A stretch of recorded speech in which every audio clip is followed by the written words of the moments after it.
I have had my phone ringing off the hook from that one collaboration with that person.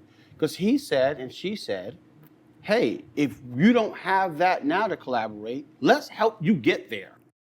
Change is inevitable. Like every success happens because you changed something and you it was a fear that was within you. Motivation only lasts for a short amount of time, but discipline is what carries you forward. I can't do this on my own. Period. Are you looking at your business in terms of emotion, or are you looking at your business in terms of what's practical? I still believe that America is the best country in the world. Where can a kid of immigrants with no education become a physician? This is Small Business Celebration, where we're celebrating small businesses for big breakthroughs. Hello, Visioneers, to Small Business Celebration, and we're going to be talking about a variety of things. We're going to be talking about increasing your Yelp reviews, collaboration with vendors and other businesses, and more importantly, we're also going to be playing the Visioneer Game. So we got a lot of great stuff that we're going to be talking about in this episode, and our guest this week is Richard Daley, the Vice President of West Coast Operations of Plush Vodka. Welcome to Small Business Celebration. Thank you for having me. Thank you for having me. And for Visioneers who don't know who you are you, and what is it that you do?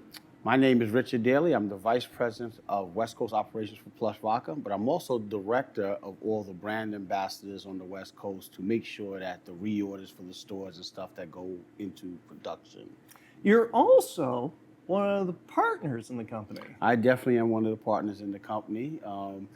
I say that very kindly because I don't want to take away from the thunder and the joy of Malcolm Hale, our CEO and founder, who started this company 8 years ago. And he gave me the privilege of being a partner 3 years later. Wow. Well, it sounds like it's because you earned it. I was just a nice guy. People tend to like me. Sure, right. And for Visioneers that are watching this program, this is not a distillery. No, it's not. This is one of my first customers in Bakersfield who helped to really promote me and give me confidence to do the Plush business. Brian Cobb, who owns Sports and Spirits. And where are we? What's the address? Hey, we're here at 6636 Ming Avenue. Right. Sports and Spirit, right next to another client of mine, Beverage House. So everybody knows what Beverage House is. Right. Yes, those are my two clients on this particular day. Right. They have given me a tremendous opportunity in this town to really go out and experiment with one. I was not a vodka drinker 5-6 years ago. I was a whiskey drinker. Okay. And really, when this came to me, I had to really do some research, and the taste is what got me in. But to be honest, I have to pay homage to my wife, who is the visionary, that said, hey, this Plush Vodka stuff is really good. You better call Malcolm back and say you want to do something with it. So I was very, very excited when, Brian and his expertise of owning a bar at Sports and Spirits, of really going saying, Rich, we'll play it out, we'll push it. And the staff here has been tremendous in really helping me to understand the vodka business and understand how to really get the word out. So it's been a very interesting journey for me over the last 5 years. Because prior to this, yes, you owned several different other businesses and different kinds of ventures. Not only did I own several businesses, I was the director of technology at Tejon Ranch. That's how I got to Bakersfield 15 years ago. All right. I came here to help them design their record information management programs. And then I evolved and got promoted, and I was in charge of designing their smart cities. So technology is my real background. I also own, I'm a partner in a company called CloudCentrics. I just joined that group and became a partner a couple of months ago, getting back into my technology roots. And I'm also proud to say I'm a United States Marine, because I don't think we retire or we do that kind of stuff. We're always a Marine. Once a Marine, always a Marine. And so I'm very proud of that, serving my country, really, served in the Gulf War. And for me, that's one of the highlights of my entrepreneurship, if you believe it or not. What they taught me was to be an independent thinker. They really taught me how to deal with a lot of life situations when things get tough and how to work under stress. And I think that valued skill, especially in this day and age, is something that I wish was promoted more. You can do two things as an entrepreneur. You can stay small and steady, right, and you can do well for a while, but you'll never be this millionaire kind of person. Or you can outgrow your own business. A lot of people make the mistake of outgrowing their own business, where they expand, but what they don't understand is expansion costs, marketing dollars, personnel, supplies, in our business, distillation, master distillers, warehousing, trucks, incentives to the distributors. So there's a lot of things that go along with that as well. So for us to be standing strong after 8 years, we feel very proud of that. And to have a great ultra premium product like Plush Vodka, which is corn-based, vegan, gluten-free, organic, and made in America. Jacksonville, Florida is where we produce all of our stuff. We have a single state of farm down there that does all our plums and our corn. So we've been very fortunate. And that's something that's unique to Plush, because a lot of vodkas that are out there, it's just the vodka itself. And yet what sets you apart is you're part of that genre of vodkas where they go through and they add plum and other fruits and things like that to the drink. What was the inspiration for that? Well, Malcolm had the inspiration of doing it based on the fact that he was in Brooklyn. He was drinking another spirits company that I won't mention.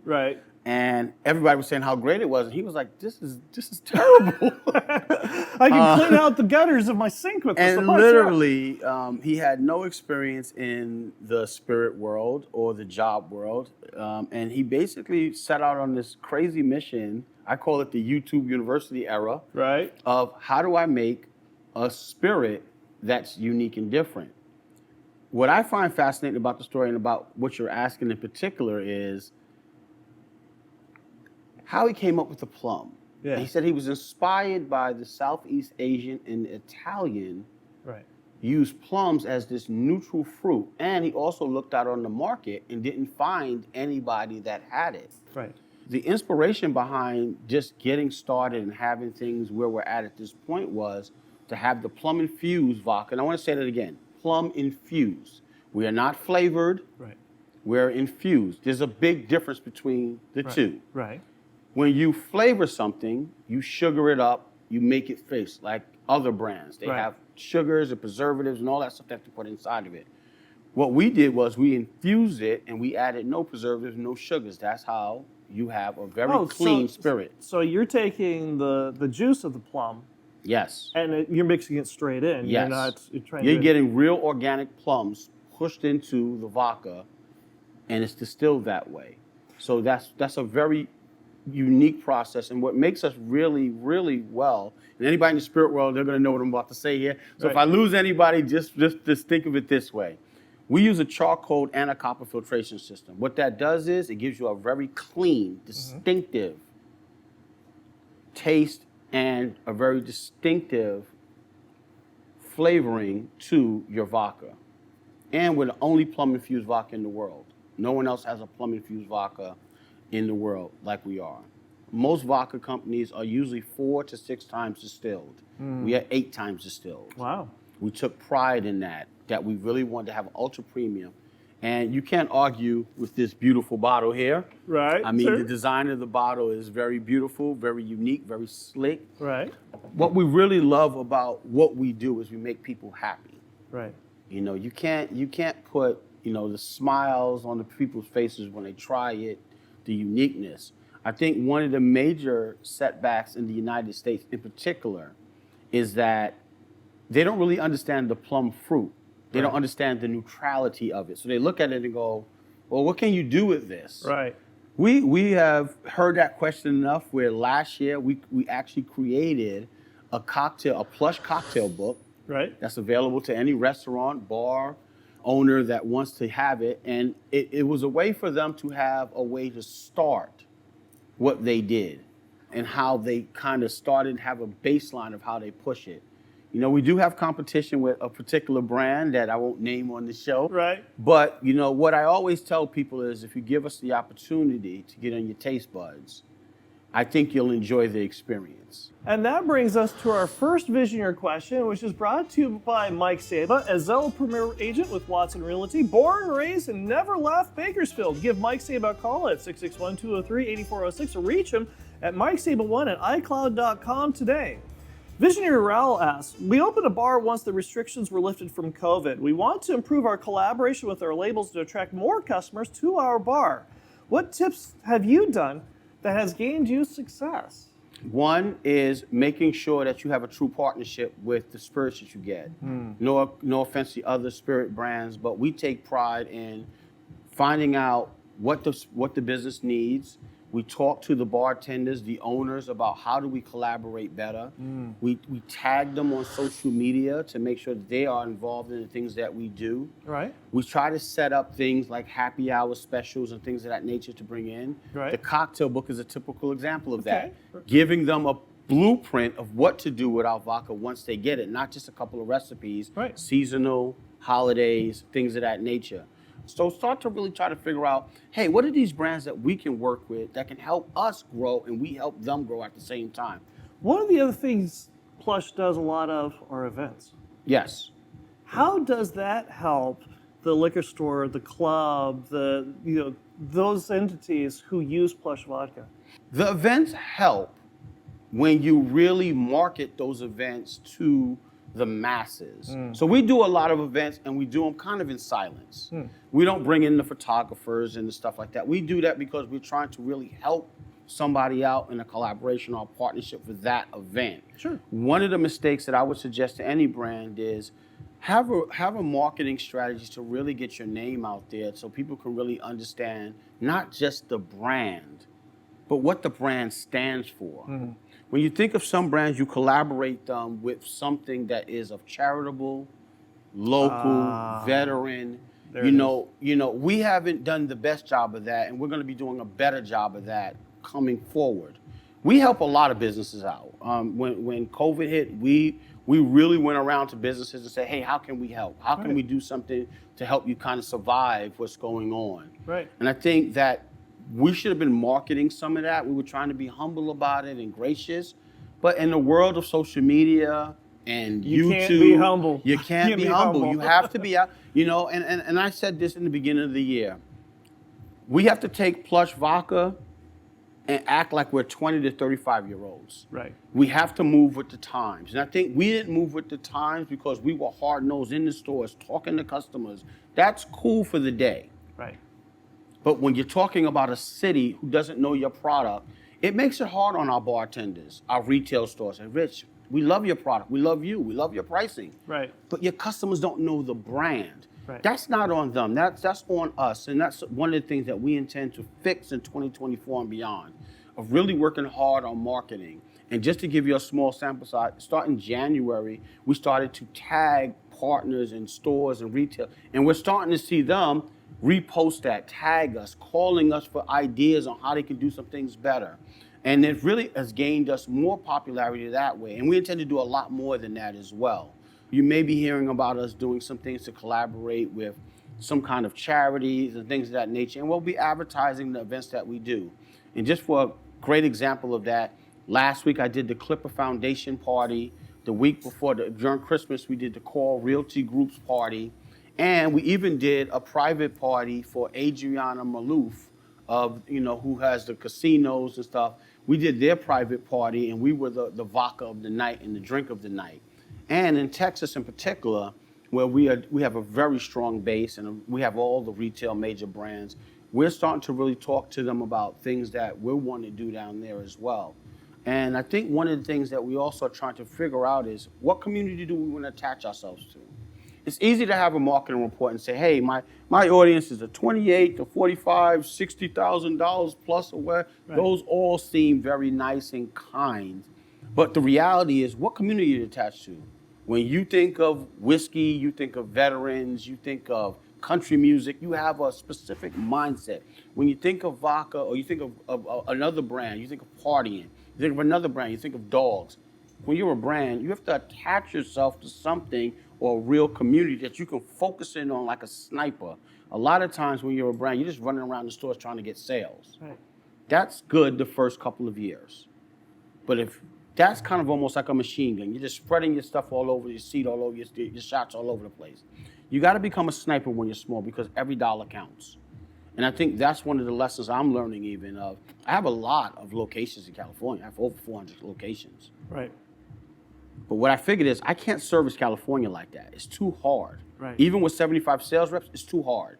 But I can service and really focus in on key accounts and put my time heavily into those to build up a city and kind of grow to the next city, then grow to the next city. I think that's some of the things I would really advise on that aspect, to a lot of our partners out there. And that brings us to the Visioneer Game. Now, Visioneers, if you're not familiar with the way the Visioneer Game works, is that I have a random word generator here on my phone that randomly picks words out of thin air. And I have no idea what the word is going to be, but more importantly, neither does Richard. And Richard's got to take the word that's somehow associated with his business. And you do realize the weight of the world is on your shoulders. Not really, but I'll take that. Okay, all right. And our first word is note. Notes. Uh-huh. One of the things that I will have to always do when I go somewhere Right. is note down information that I get from the stores, retailers, There it and is. understand how they run their business, and also to take notes on the fact that I have to go back and elaborate that to my team and figure out how do we translate that to the business. Gotcha. Gotcha. Well done, you. Well done, first word. All right. Okay, and our second, oh boy, our second word is poison. Oh my goodness. Come on, man. You gotta get another word. No, that's I'm in the liquor business. We don't want to be working for like poison. What are you talking about? We don't want to poison our customers. There it is. Plush Vodka does not poison their customers. Let's make that clear. Oh, have I mentioned I love this game? Poison? Why you killing me? Okay, and your third and final word is pick. Oh, we're very selective on who we pick to collaborate with, who we pick as restaurants, bars, or retail stores that we're in, because we want to keep our company with people that also have picked us. So we're picking them, but they're also picking us. So we have to be careful on the picking process. That's enough pick for you? There it is. There it is. Congratulations. Get all three words you, right. thank you, Well thank done, you. you. Okay. Well, and what you just talked about is actually important, because any kind of collaboration, any kind of partnership, you have to choose to want to be Yes. in that collaboration. And one of the things that you mentioned is that there are other vodkas, there are other companies that do a variety of different things. But who have you said no to, and why? Well, we've turned down several opportunities. Some of them are because we're not built to grow that way. Ah, sure. Some of them were based on the fact that it just wasn't a good fit for the crowd that they had. And I'll give you a typical example. Local bars, right? Mm-hmm. They are beer and they are whiskey. That's Right. what they do. Right. Vodka's not their thing. So they may bring us in as a, hey, we like you, Right. so we'll bring you in, but it's not a good fit for them. So I wouldn't say we turn anybody down, but we won't sell them big deals because we don't want to overload them with product. Right. So, that is something that we have to be picky on who we deal with, who we collaborate with, not just for the sake of they may love our brand, Right. but it may not be a good fit. Right. And I think that's where the confusion has gotten in the business world. Just because you say no or they say no doesn't mean it don't like you or it's a, you're a bad person or a bad business. Right. No, it's just not good timing or good fit at the time. So, I've always grown up with the notion that every no equals a yes. The more no's I get, the happier I get. Right. Because that means my probability of getting a yes has gone up exponentially every time somebody tells me no. I don't And know how think many that- times you told me no to doing this interview. So Yes. so Yeah, exactly. This is a Well, we 2-year. got- It's a 2-year of me telling you no. and your persistence has paid off. I ground him down.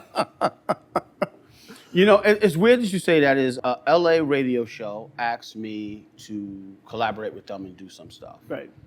And we were talking, and I said, listen, I'm not these big vodka companies. I can't give you that kind of, collaboration that you're looking for. It's way beyond the means of what I could do right now. Right. I said, but let's stay in touch and go over this and figure out how we can get there in a year from now. That person wound up inviting me to a small business network meeting I went to last week down in Santa Monica. Yep. I have had my phone ringing off the hook from that one collaboration with that person, because he said and she said, hey, if you don't have that now to collaborate, let's help you get there. Nice. So once again, telling some people no sometimes can help you in other forms of collaboration and partnership and grow friendships out of that help you to grow your business and help them grow their business. So I don't look at it like, we don't want to collaborate or do something. Sometimes it's not a good fit. And that brings us, believe it or not, to our next Visioneer question. And Visioneers, you'll find out in a second here. And this Visioneer question is courtesy of Mike Saba, a Zillow Premier agent with Watson Realty, selling Bakersfield homes since 1992. Give Mike Saba a call at 661-203-8406 or reach him at mikesaba1@icloud.com today. Visioneer Jocelyn asks, we are an events-driven business that wants to increase our Yelp reviews through performance, not by asking for them. What actions have you taken with your partners to motivate their customers to do so? Wow, that is a really, really good question. Here's what I would say. In this day and age, how do you collaborate with people?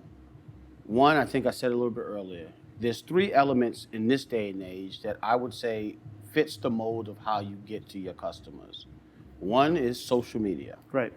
That is just, sorry, that's the new age. For all my 50 and over people, I'm sorry. Our train has left the station. Sure. We right. have a new era of things and how it's done. Right. 2 is things like you're doing, YouTube, having your bar set up things, or your restaurant or your event set up a corner where they're interviewing those people that you can take back to tell them to go to Yelp and like us, talk about us. Right. And I think the third thing is something that a lot of people are going to laugh at me about, but I think it's one of the most intelligent things you can do. Set up a station inside the spots that you want that have Yelp already up. Oh, there you go. Brilliant. Hey, we have our Yelp corner. Really? Call Yelp. Tell them, hey, I want to set up a Yelp corner. Right. How do we collaborate to do something like that? So they're in the corner in your spot and they're doing a review.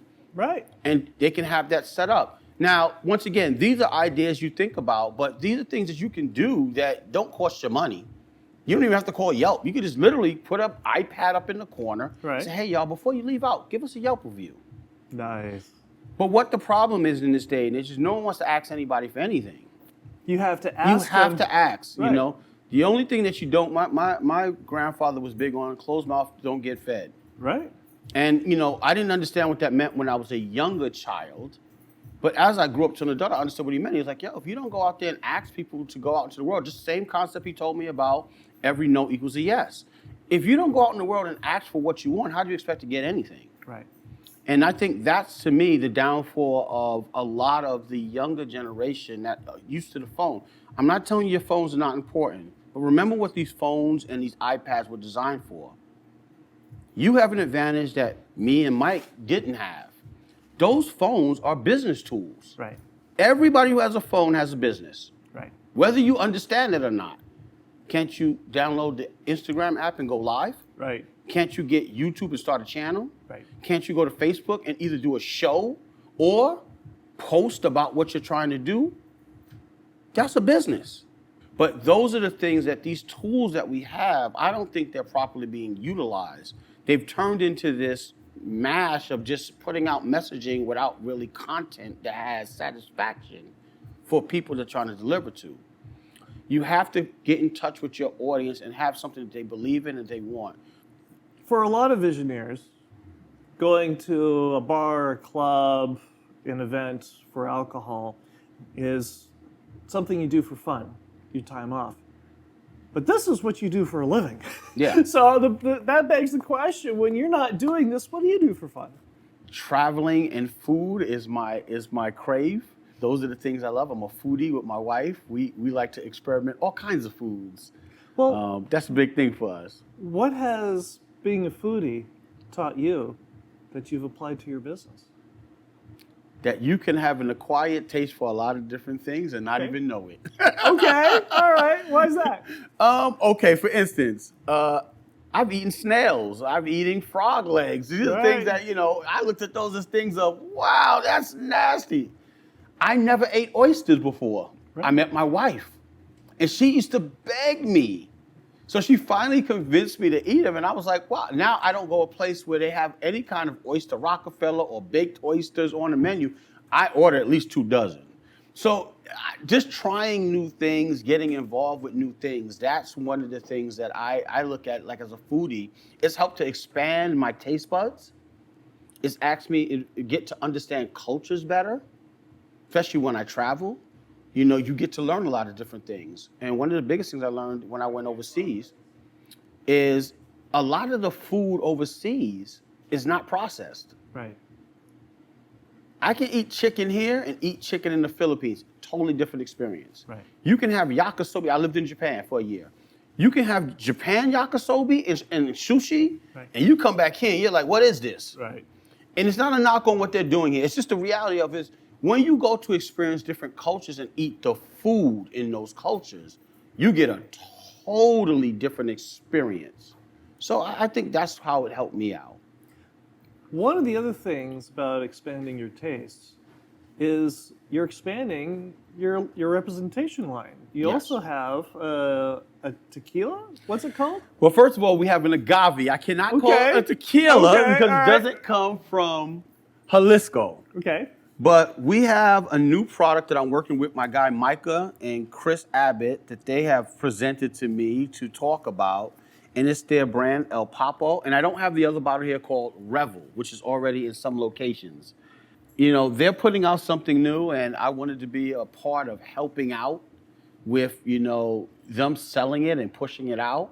So, we've kind of just started with it. I'm experimenting with a couple places to see if they like it. Because once again, I am not a big tequila or agave drinker. Right. So I'm learning something new about expanding what you just talked about, expanding my horizons to understand this world a little bit better. So it's really been kind of cool. You've been in the Marines, Yes.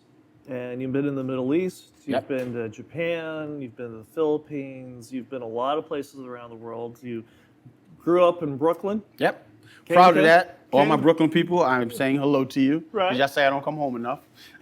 But one of the things that I've said more than once is that especially business owners, you have to at least once leave the United States to understand what you got here. I'm glad you brought that up. And this is, I'm sorry to make this a little bit more serious. I really do believe that traveling expands not only your knowledge, not only your taste buds, it also expands your appreciation for what you have. And I'll leave it there for now. Well, how so? What I will say is there are freedoms here that you get that you don't get in other places. Right. And that's, once again, not a knock on any other country. I've been to a lot of countries that people told me were terrible, never go there, this and that, and they were beautiful. One of my favorite places to visit, I've been there 3 times, is Israel. Right. The Wailing Wall is one of the most peaceful places I've experienced in my life. I love it. But what people don't understand is 2 steps over, you're in Turkey. Right. They have 2 different philosophies about Jesus. Right. I grew up in a Catholic school. Jesus in Jerusalem is where God was birthed and had all. In Turkey, they say, no, Jesus is buried over here and he was a prophet. Right. So it's 2 different philosophies, and no one's right or wrong because history is history. Right. But it's also interesting to see the 2 perspectives and how close they are together. It's like literally being in Bakersfield and being in Taft or Aldale Shafter. That's how close these are. Right. So I think even learning those type of experiences, living in Japan, different experience on food and how you deal with people. In Japan, I cannot go and shake somebody's hand. That's not the way. That's an That's insult. insult. You know, I cannot give you the business card like I can just hand you a business card. No, you have to have the tips of the business card. For the Visioneer out there who's having a rough time, difficult time. What do you say for them? Block out the noise. How so? Focus on the task at hand. You're gonna have rough times. That's the reality of it. If you're an entrepreneur or business owner of any kind, I don't care if you're a billionaire now. Right. You find me a billionaire that didn't fail, and I'll call him a liar. Right. You're going to have rough times. You're gonna have times where you have no money in the bank, your credit stinks, you're driving around on E trying to get a sale, Right. and you're trying to figure out, why am I doing this? Take your butt home, look at your family, look at your children if you have some. Look at the people that inspired you. Look at the parents that brought you into this world. That's what you're fighting for. You're not fighting for the glitz and glamour of this millionaire lifestyle. You're fighting for your legacy of your name. You're fighting for what I call the American dream. And it's not about no picket fence and a house on the hills and a big bank account. Success, in my opinion, is family, friends, and the enjoyment of life, the full enjoyment of life. When you're a business owner, remember that you're fighting for those things. You're fighting for the most important thing that you cannot buy, time. You own your time when you're a business owner as well. Use it wisely, because you can't get that back. I can buy you a bunch of things. I told my kids this at one time. I can buy you hats, bags, toys, TVs, phones, all of that. I can't buy back moments with you. That I have to earn, I have to keep, I have to cherish those things. So when you're a business owner, respect your time. Make other people respect your time as well. And when you first get started, never think you've been successful.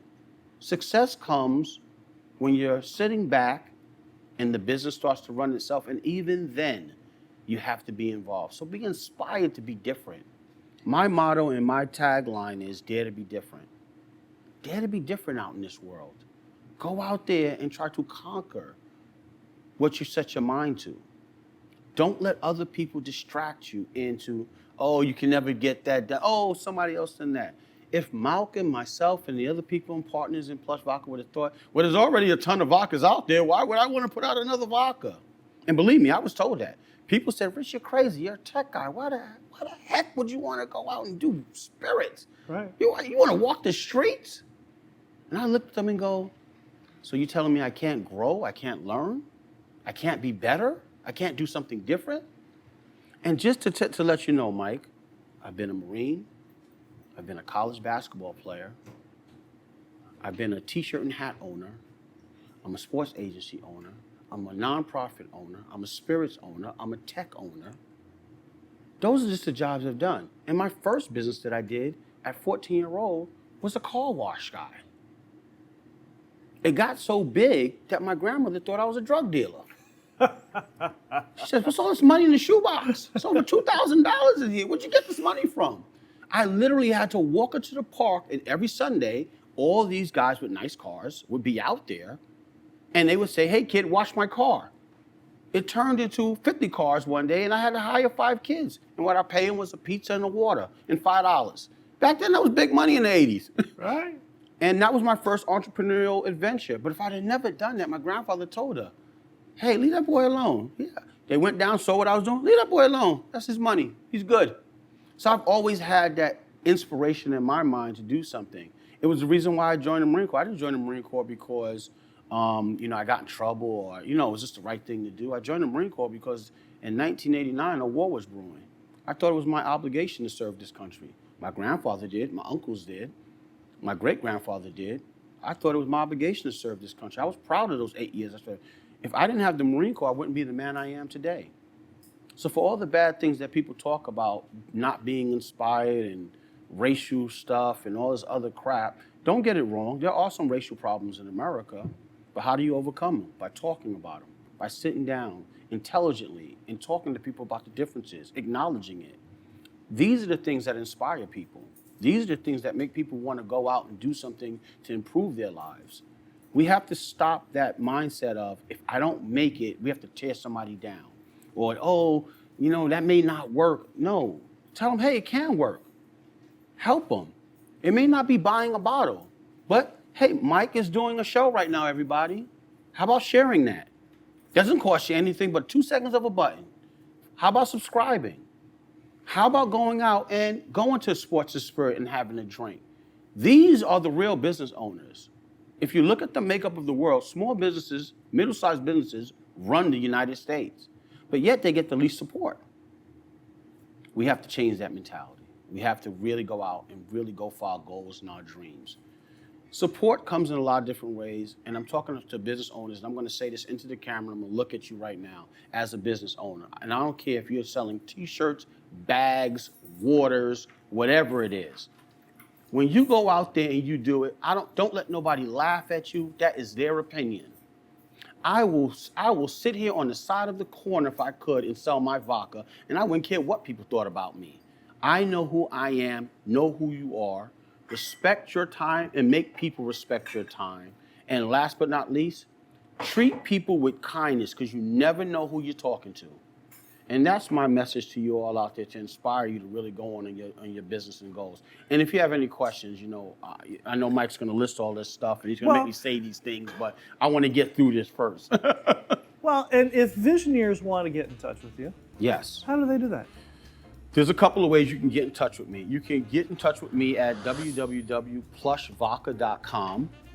On Instagram, we have our Plush Vodka page, but if you want to directly talk to me, I'm at rdaley970 on Instagram.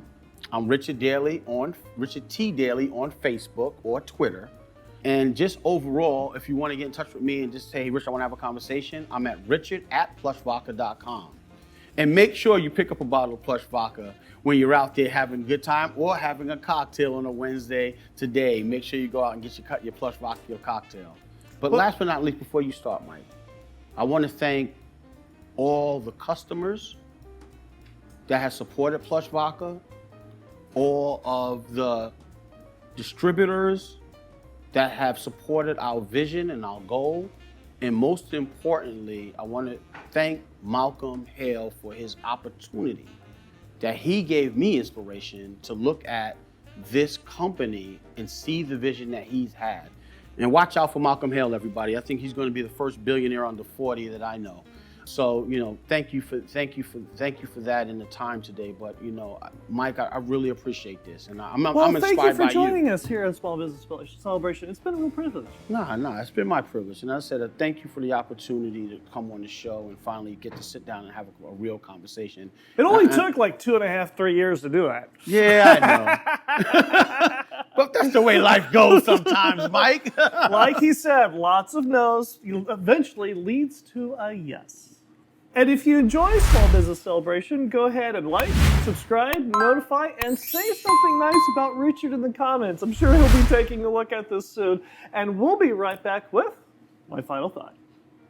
Visioneers, Small Business Celebration finally has a blog. Yes, you can find it at smallbusinesscelebration.com/blog, where we go ahead and take the interesting things that our guests on Small Business Celebration talk about and give a survey of the things that they said to help inspire you. So go ahead and check out Small Business Celebration's blog at smallbusinesscelebration.com/blog today.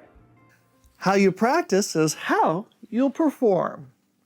Recently, Small Business Celebration participated in the Executive Association of Kern County's 2024 trade show. And yes, Visioneers, we brought the Visioneer Game out into the open. We had a booth where Visioneers were lining up for 4 hours to play the Visioneer Game, and we had a hoot. It was so much fun. And when the event was over, one of the Visioneers came up to me and asked me, Michael, how often have you been doing this? Because this thing was amazing and a lot of fun. And I said, well, this is really the first real time we've trotted this thing out and played with it. And he said, it sure didn't look like it. Well, what that Visioneer didn't know is that the week before I had set up in my office the 10 by 10 square, where I set up the backdrop, and I set up the table, and I set up the cameras and the lights and the signage, and the markers where I was to stand and the contestant was to stand.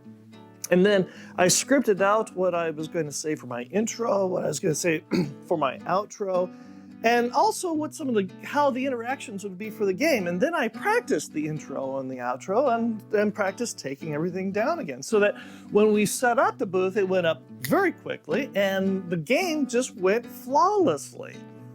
It was just another example of how you practice is how you'll perform.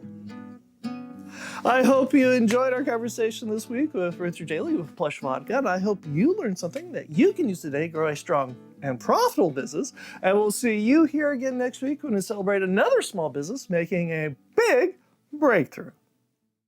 What kind of vodka does a Jedi drink? Wow. I have no clue. Plush, of course, because only the Sith drink Absolute. I can see this is going to be a tough day. It's going to be a tough day. Why do depressed people push vodka on elevators? Let me hear this one. What's the punchline here? Because it helps elevate their spirits. Oh, boy. Shall we start? Yes, let's Okay, go. please get this over with. Okay. Welcome, Visioneers, to